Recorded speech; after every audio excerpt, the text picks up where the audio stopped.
Hello, everybody. Wishing you a good week. So we're starting this week with the reading of the new book called the Book of Shemot, the book of literally names, but it's the book of Exodus.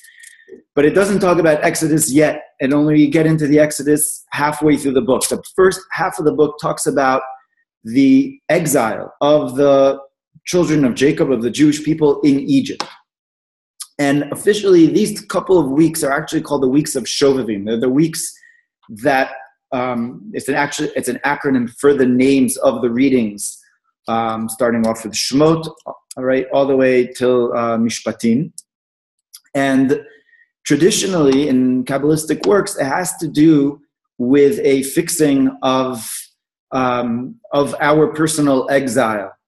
And the exile of Egypt represents not just an exile, but it's the exile of all exiles. In fact, it predates any of the official 4 exiles of the Jewish people. Why is that? Because it's actually the prototype of all exiles. So it's a prototype of the collective exile of the Jewish people, and it also is the exile of our own personal journeys in this world. So I'd like to share with you a portion of the Zohar, which I found very, very significant. And I'd like to tie it into our personal lives and what we could learn from this. So let's go through the Zohar and kind of like understand what it says over here, and then we'll tie it back together to our lives, hopefully. Ve'ele Shemot b'nei Israel. And these are the names of the children of Israel. And the Zohar is going to tell us a bit of a story. And this happens quite often in the Zohar. Rabbi Elazar, Rabbi Yossi, havu azli be'orcha. That Rabbi Elazar and Rabbi Yossi, Rabbi Elazar is the son of Rabbi Shimon Bar Yochai, and Rabbi Yossi is one of the prime students. Havu azli be'orcha, we're walking on the road. And much of the learning that goes on in the Zohar goes on the road. In other words, it's during the road, it's our paths and lives that are illuminated by the Zohar whenever we read about that. Ad havu azli, until or while they were traveling, Amar Rabbi Elazar le Rabbi Yossi. Rabbi Elazar asks Rabbi Yossi, Aftach pumach v'narun milach. Open up your mouth and illuminate your words. Words should illuminate, come out of your mouth. Amar leis, Rabbi Yossi says, Inicha kamei demar, if it is fitting, master, he's referring to Rabbi Elazar, who he refers to him as master, perhaps because he studied from him, perhaps because he was the son of Rabbi Shimon. If it's okay, I'd like to ask you a question, something which has bothered me. Hashamana mibutzina kadisha, that which I heard from the holy luminary, the candelabra. Who is the candelabra? Candelabra is Rabbi Shimon Bar Yochai. Rabbi Shimon Bar Yochai is the light, the candelabra of the students and the candelabra of the world. And this is what Rabbi Shimon said, that these are the names of the children of Israel. What does it mean? Eile Shemot b'nei Yisrael. These are the names of the children of Israel. Yisrael Sava. It refers to the level of Yisrael, of Jacob, the old Jacob. And that refers to a very high level of Jacob. So it says about this level, it says about when Jacob was descending down into Egypt, Kol inun chelin u'mishayin dahavu nachtin legaluta behade Yaakov, that all of the angels, these very high angels, were traveling together into exile together with Jacob. Dichtiv eight Yaakov, because it says Yaakov and it says Aleph Taf, and Aleph Taf 8 means with. It doesn't mean with, but it includes something else. Like whenever it says 8, we don't have this in English. It's not really a prefix that we have in English or I think any other language. But 8 is saying that there's something else going on over here. Somebody else is coming down with Jacob. And who's coming down with Jacob? Rabbi Shimon once taught Rabbi Yossi, perhaps all the other students as well, that this refers to the supernal angels came down with Jacob into the exile.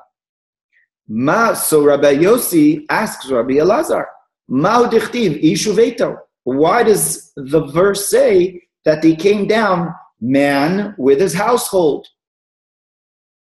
How could angels have households? What households are coming? Little angels are coming along, and they're mommy angels, and there's pushing strollers, and they're coming down into exile together with Jacob. What does that mean? So Rabbi Elazar answers Rabbi Yossi, Amar le vaday hachihu. This is certainly the case. There's something going on over here, a Kabbalistic secret. Ela hataninan. This is what we study, we learn. Kol de mekabel me'achara. Anybody that accepts something from somebody else, he is a receiver of any form of knowledge, of something physical, even a gesture of a smile, anything. So he is called a house to the other who actually bestows that gift to that other person. Valda ishu veto bao. And on that it says that the angels came and their household. And he explains, Rabbi Elazar explains. Patach Rabbi Elazar opens up and he explains what this means. It says in the book of Kings, Vayhi kechalot Shlomo livnot et Beit Hashem. That it was when Shlomo concluded building the house of God and the house of the king. And we know that King Solomon built the temple, but he also built a tremendous house for himself. It was a luxurious house. It was one of the most beautiful homes ever constructed at that time.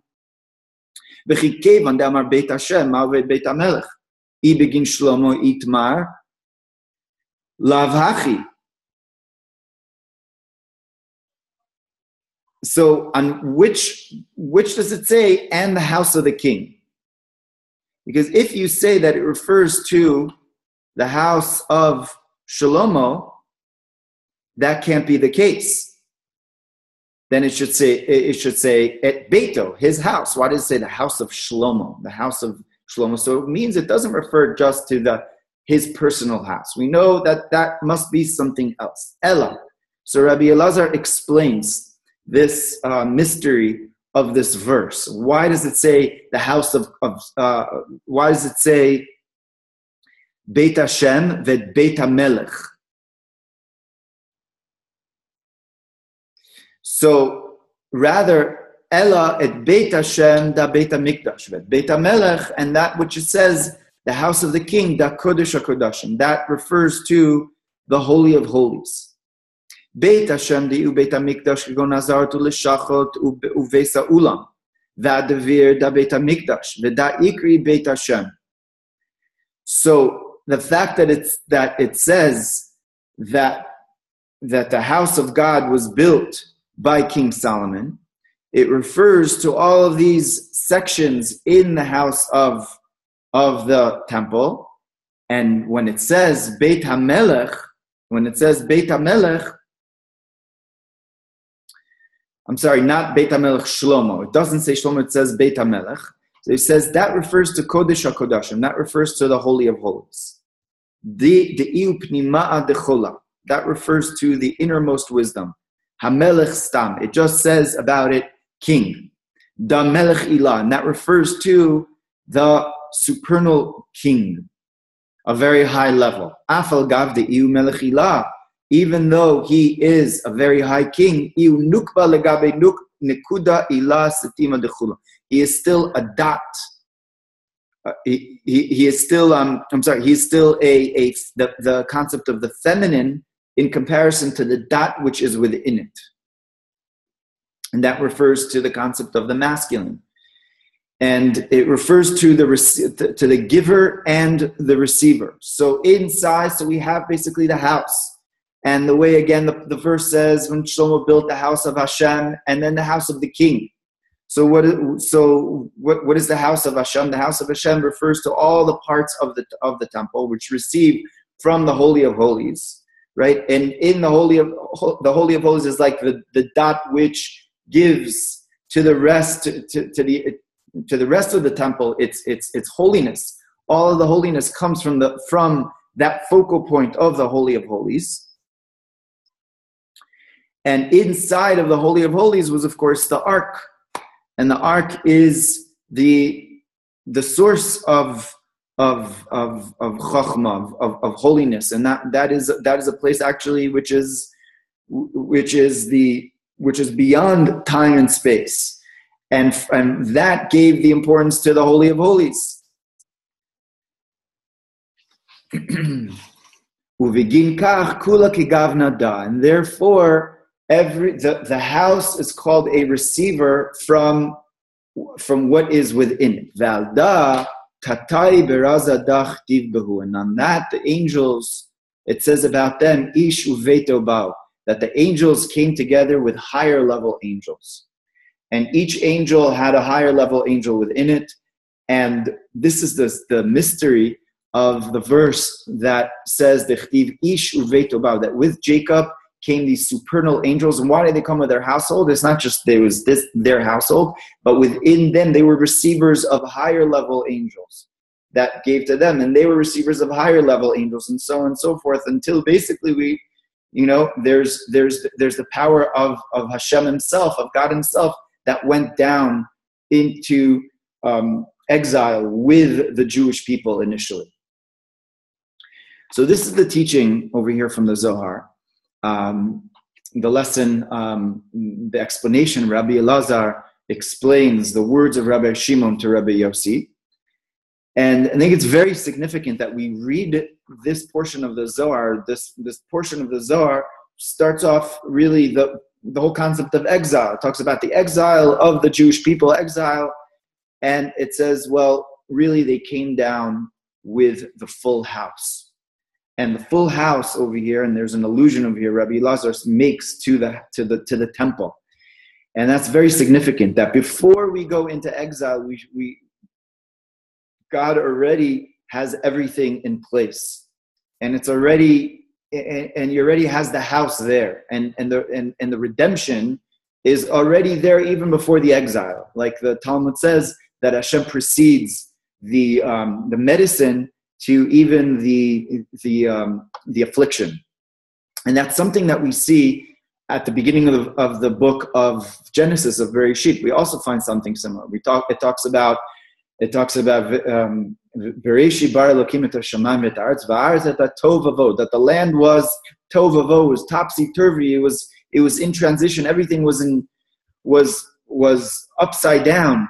And says v'ruach Elokim harachefet al pnei hamayim. Right there at the beginning of the world, there was already the Mashiach. There was already the spirit of Mashiach. Ruach Elokim harachefet al pnei hamayim. That refers to the ultimate reason of the creation of the world, is the order that will come after the exile. That after the exile there will be the redemption, but the redemption was already there even prior to the exile itself. And this is something that we find over here with the beginning of the next book of Shemot. We start off the exile, right? And we learn about Ishu Beito Bao, that who came down into Egypt. It was already all the angels, and God himself came down with all of the highest levels down there in order to have that redemption over there, and to affirm that redemption, and that it will happen. So this is something which is very, very powerful for us, that we could live with, and especially starting these couple of weeks, that we should know that the answer is already with us. We already have the answer, and God already makes the answer available, and it's already there for us.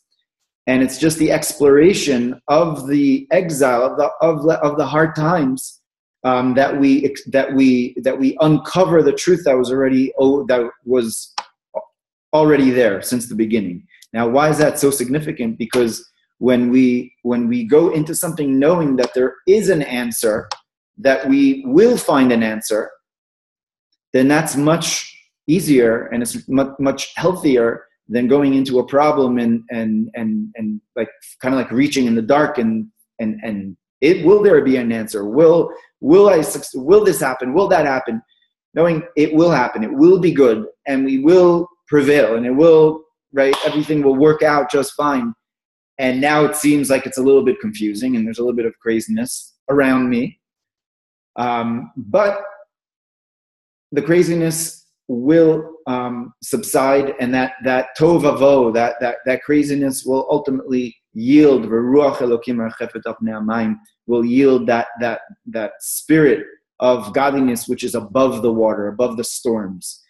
And so too for us, that's something that's so powerful to bear in mind during these crazy times that we live in, knowing that there is a light at the end of the tunnel, but it's not just at the end of the tunnel; it's the beginning of the tunnel. It's the whole purpose of creation is the redemption, and it's our personal redemption, and it's the redemption of everybody in the world, coming to a time of all goodness, a time of Mashiach, and it's coming very, very closely, and it's something that we need to bear in mind and to have that clarity within us, that we have the Ishu Beito right now within us, and we could be living Geula, we could be living redemption, even within the beginning of the exile. Even as we're in exile, Galut, we could be living already the latter part of the book of Shemot, which is called the book of Exodus in English. So we're already in Exodus even before we start the exile. Shavua Tov.